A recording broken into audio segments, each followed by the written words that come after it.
बिस्मिल्लाहिर्रहमानिर्रहीम। अस्सलामुअलैकुम। तालीम.com में खुशामदीद।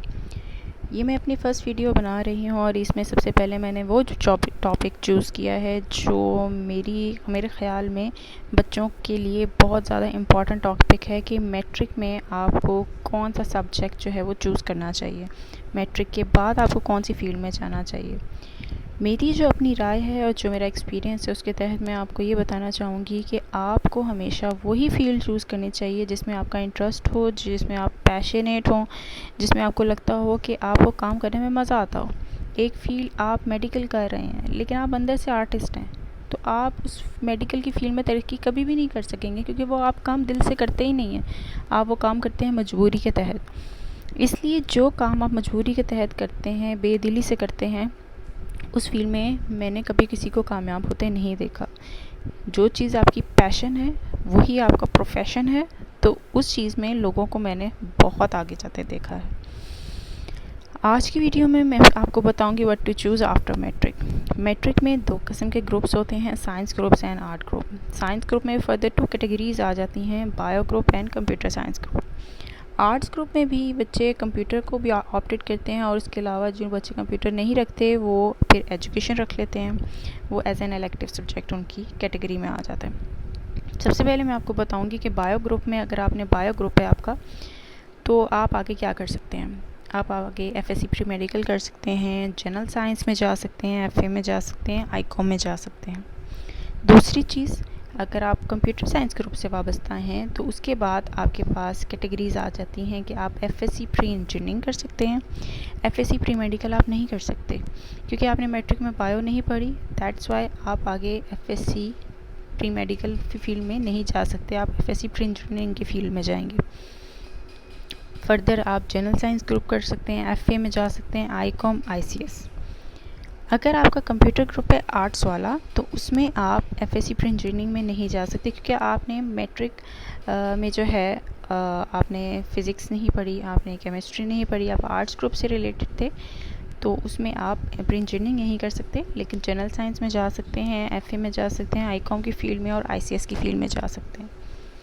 अगर आपका आर्ट्स ग्रुप है विदाउट कंप्यूटर, तो उसके बाद आप ना एफएससी प्री मेडिकल कर सकते हैं, ना एफएससी प्री इंजीनियरिंग कर सकते हैं, ना आईसीएस कर सकते हैं। आपके पास फील्ड जो है वो बहुत नैरो हो जाती हैं। उसमें आप एफए कर सकते हैं, आईकॉम कर सकते हैं, जनरल साइंस ग्रुप में जा सकते हैं।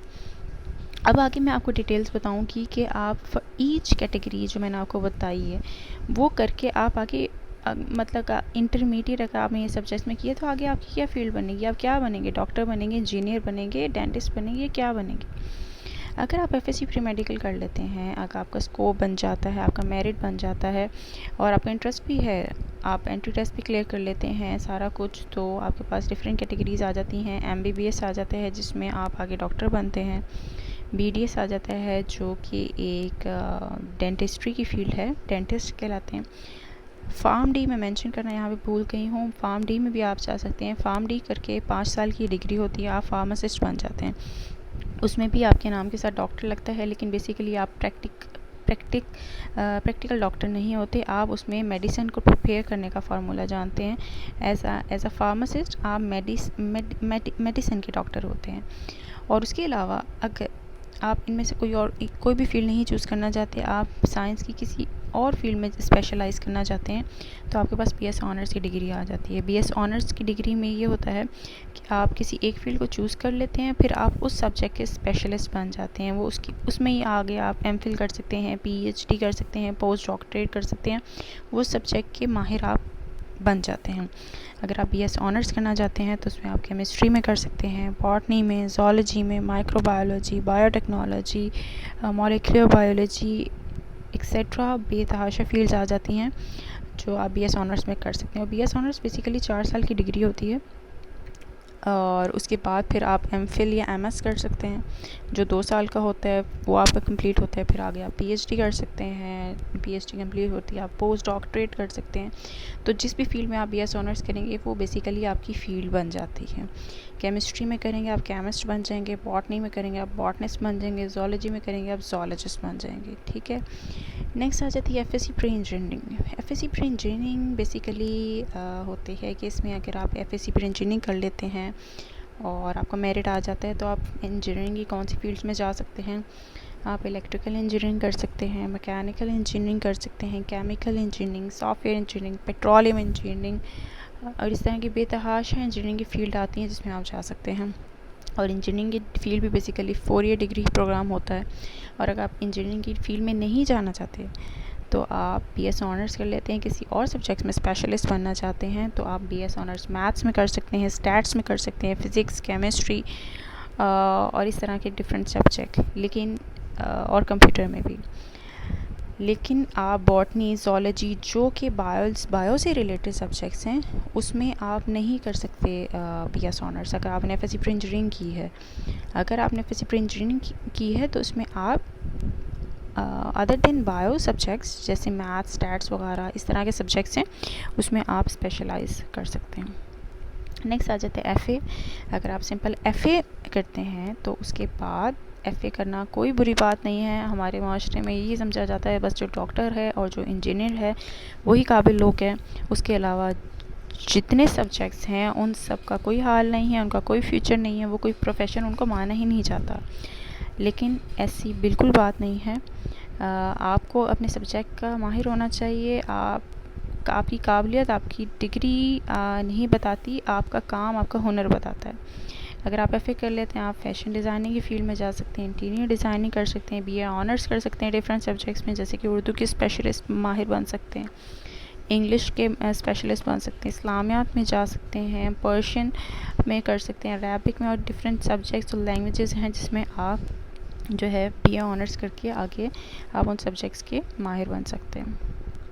अगर ICOM आप करते हैं तो ICOM के बाद आप BCOM कर सकते हैं, BBA कर सकते हैं, BA सिंपल कर सकते हैं और BCOM BBA के बाद आप MBA MCOM कर सकते हैं, जो कि बेसिकली एक स्पेसिफिक फील्ड्स हैं। आप उसमें डिफरेंट अकाउंट्स की फील्ड में जा सकते हैं, कॉमर्स की फील्ड में, बैंकिंग जॉब्स वहाँ पे अवेलेबल हैं, डिफरेंट कंपनी में डिफरेंट सेक्शंस मौजूद हैं होते हैं जहाँ पे आपको हायर किया जाता है।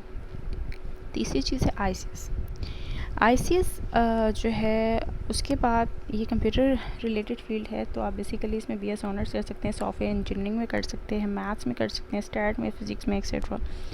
इसके बाद तो ये जो फील्ड्स थी इन फील्ड्स का मैंने आपको एक डिटेल में एक आइडिया दिया है कि बेसिकली कि मैट्रिक में जो बच्चे होते हैं उनको इतना आइडिया नहीं होता कि अगर हम ये सब्जेक्ट्स रखेंगे तो आगे हम ये कैसे इस फील्ड में कैसे जाएंगे। बहुत से बच्चों को शौक़ होता है कि हम जी मैथ के स्पेशलिस्ट बनना चाहते हैं, ठीक है, लेकिन उन्हें पता नहीं होता कि हम मैथ के स्पेशलिस्ट कैसे बनेंगे। वो ये समझते हैं शायद हम इंजीनियरिंग भी फील्ड में जाएंगे तो मैथ के स्पेशलिस्ट बनेंगे।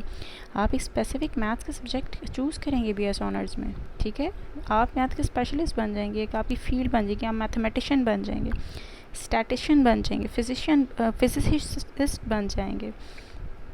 तो इसी तरीके से जो है ये डिफरेंट फील्ड्स हैं जिनको आप चूज़ कर सकते हैं मैट्रिक के बाद सब्जेक्ट रखने के लिए। मैं आपको बार बार सारे बच्चों को यही गाइड करूँगी कि आप जो है बहुत सोच समझ के अपनी फ़ील्ड को चूज़ करें, क्योंकि बहुत बड़ा कदम होता है। यहाँ से जो आपने जो फील्ड चूज़ करनी है वही आपकी फ्यूचर जो है वो सारा उसको डिसाइड करती है कि आगे आप कौन सी फील्ड में चले जाएंगे। क्योंकि अगर दोबारा से आपने ज़ीरो से स्टार्ट करना है तो उस तरह आपका टाइम बहुत ज़्यादा वेस्ट होगा। एक दफ़ा आपने FSC कर ली और उसके बाद आपको समझ आए नहीं मैं तो इंटीरियर डिज़ाइनर बनना चाहता हूँ, मैं तो उर्दू में स्पेशलिस्ट बनना चाहता था, मैं तो पर्शियन में स्पेशलिस्ट बनना चाहता था, तो आपको दोबारा से बैकवर्ड आना पड़ेगा जो कि आपका टाइम जो है वो बहुत वेस्ट करेगा। तो मेरे ख़्याल है कि ये वीडियो कुछ आप लोगों के लिए हेल्पफुल साबित हुई होगी, बहुत से स्टूडेंट्स के लिए। मेरी दुआ है सारे बच्चे अपने जो है जो भी इस वीडियो को देख रहे हैं वो सब उनके लिए हेल्पफुल हो और वो सब बच्चे अक्लमंदी के साथ और सोच समझ के साथ फील्ड को चूज़ करें और अल्लाह आप सबको बहुत तरक्की और कामयाबी नसीब करे। अगर आपको मेरी वीडियो पसंद आई या आपको कोई क्वेश्चन हो तो आप कमेंट सेक्शन में अपना कमेंट लीव कर सकते हैं। इंशाल्लाह मेरी कोशिश होगी जल्द से जल्द आपको वहाँ पे रिप्लाई दूँ। और अगर आपको मेरी वीडियो पसंद आई तो उसको प्लीज़ ज़रूर लाइक करें, मेरे चैनल को सब्सक्राइब करें और चैनल के सब्सक्रिप्शन बटन के साथ एक बेल आइकन का बटन मौजूद है। मेरी कोई भी वीडियो हमारी आप मिस ना कर पाएँ, उस बेल आइकन को क्लिक करें। नेक्स्ट वीडियो तक के लिए टिल देन टेक केयर, अल्लाह।